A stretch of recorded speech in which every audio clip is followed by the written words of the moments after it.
رمضان آیا بس شروع ہو گئے اذان پہ تکلیف, نماز پہ تکلیف. آخر کیا ہو گیا تم لوگوں کو؟ انگریزوں سے جب لڑ رہے تھے تو یہی مسجدوں میں ٹھہر کر علماء کرام نے جہاد کا فتویٰ دیا تھا انگریزوں کے خلاف. علامہ فضل حق خیرآبادی رحمت اللہ علیہ, علامہ کافی رحمت اللہ علیہ, ایسے سو ہزاروں علماؤں نے اپنی جانوں کو قربان کر دیا. آج تم ہم کو بول رہے ہیں اذان پہ یہ مسئلہ, نماز پہ مسئلہ. اچھا وہ جو یاترا چلتی اتراکھنڈ سے دلی تک پوری روڈ بلاک ہو جاتی, اس پہ کوئی تکلیف نہیں ہے آپ کو؟ بیچ میں پنڈال ڈال دیتے, اس پہ کوئی تکلیف نہیں ہے آپ کو؟ یہ بات سچ ہے. نماز ہوتی روڈ پہ کتنی دیر ہوتی بھائی میرے؟ روز کا تو نہیں ہے نا, جمعے کا ہوتا یا پھر عید کی ہوتی, پھر چلے آتے مل کے. یہ بھارت میں تو ہر مذہب کا تہوار تو روڈ پہ بھی ہوتا ہے نا. اس کو نہیں دیکھتے, اس کو نہیں دیکھتے, آنکھ اندھی ہو جاتی ہے. بدنام کرو مسلمانوں کو. نہیں نماز, ارے بھائی یاد رکھو تم کچھ بھی کر لو, ہم نماز نہیں چھوڑیں گے انشاءاللہ تعالی. بلکہ کئی نوجوانوں سے, 16-17 سال کے بچوں سے میں ملا جو میرے کو آ کے بولے اسد صاحب ہم نماز نہیں پڑھتے تھے, مانے کبھی پڑھتے کبھی نہیں پڑھتے تھے, مگر یہ جو روز ٹی وی پہ دیکھ رہے نا اب ہم نماز پڑھیں گے انشاءاللہ جا کے مسجدوں میں اپنی. ارے تم نماز تمہاری تکلیف, اذان تمہارے لیے تکلیف نہیں, کسی سے تکلیف نہیں ہے. تو نہیں مودی کے بھاشن سے تکلیف نہیں ہے ان کو. ایک تماشا بنا کے رکھ دی ہے پورا ملک میں. کسی ہمارے ہندو بھائیوں کا تہوار آتا, نہیں انڈے نہیں بیچنا, گوشت نہیں بیچنا, چکن نہیں بیچنا. کیا ہے, کون سا قانون ہے یہ؟ کیا کریں گے آپ؟ یعنی ہر چیز کو اگر آپ اعتراض کریں گے.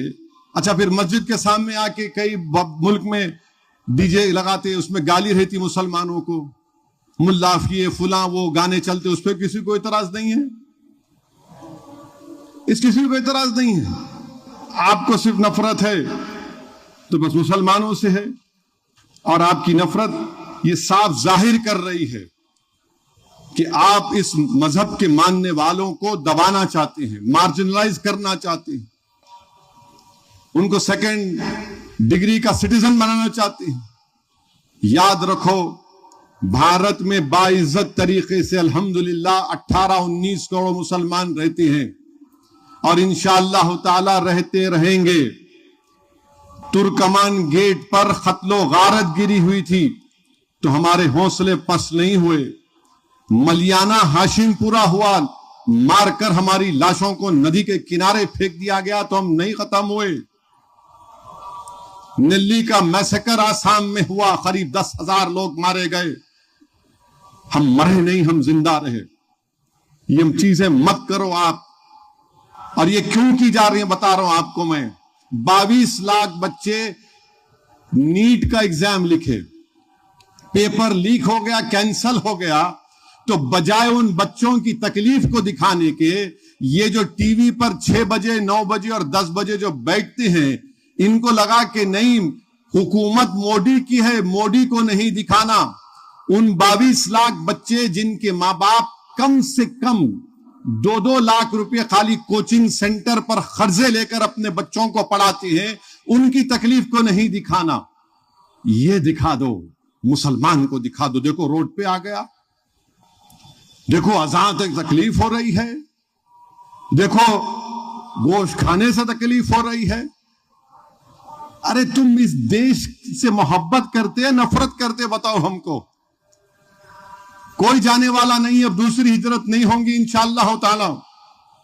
آپ ختم کرنا چاہ رہے تو آپ کے اختیار میں ہے, آپ اگر ظالم بننا چاہ رہے تو ظالم بنو, مگر ہم جانے والے نہیں ہیں یہاں سے. اب یہ ملک ہمارا ہے اور ہمارا رہے گا انشاءاللہ تعالی.